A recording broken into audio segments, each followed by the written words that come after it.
La chronique astrophysique. Sylvie Vauclair. Du cheval à la navette spatiale. Quelques milliers d'années avant Jésus-Christ, les hommes de la préhistoire ont découvert qu'en montant sur un cheval, ils pouvaient se déplacer plus vite qu'en allant à pied. Ils ont dressé cet animal, ils ont galopé sur son dos et ils lui ont attelé des chariots pour le transport des gens et des marchandises. L'invention de la roue à rayons au milieu du 3e millénaire a permis un attelage des chevaux légers et rapides. Plus tard, au cours du temps, l'utilisation du cheval s'est améliorée. Les chariots ont fait place à des carrosses, à des diligences, à des malles de poste.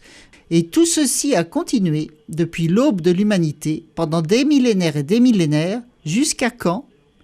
Eh bien, jusqu'aux années 1900, il y a seulement une centaine d'années.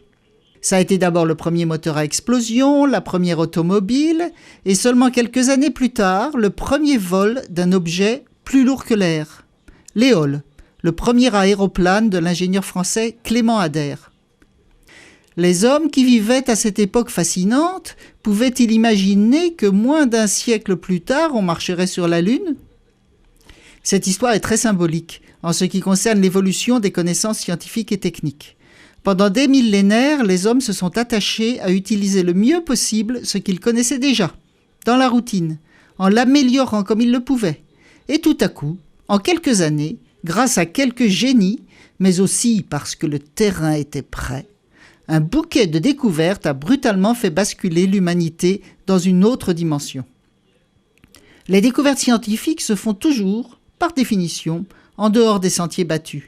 Il n'est pas possible de savoir à l'avance ce qui sera découvert dans l'avenir.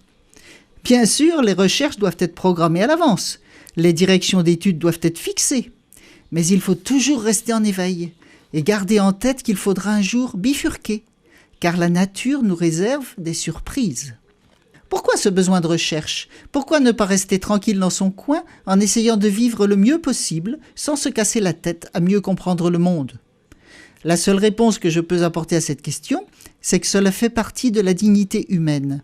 Dès sa naissance, l'homme a besoin de comprendre le monde dans lequel il vit et de se situer par rapport à lui.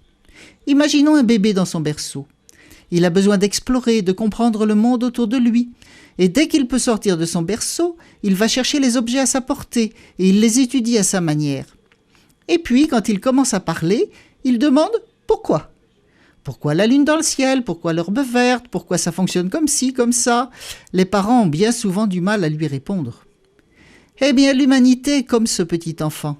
Elle a besoin de comprendre l'univers et de se situer par rapport à lui. Depuis une centaine d'années, tout est allé très vite.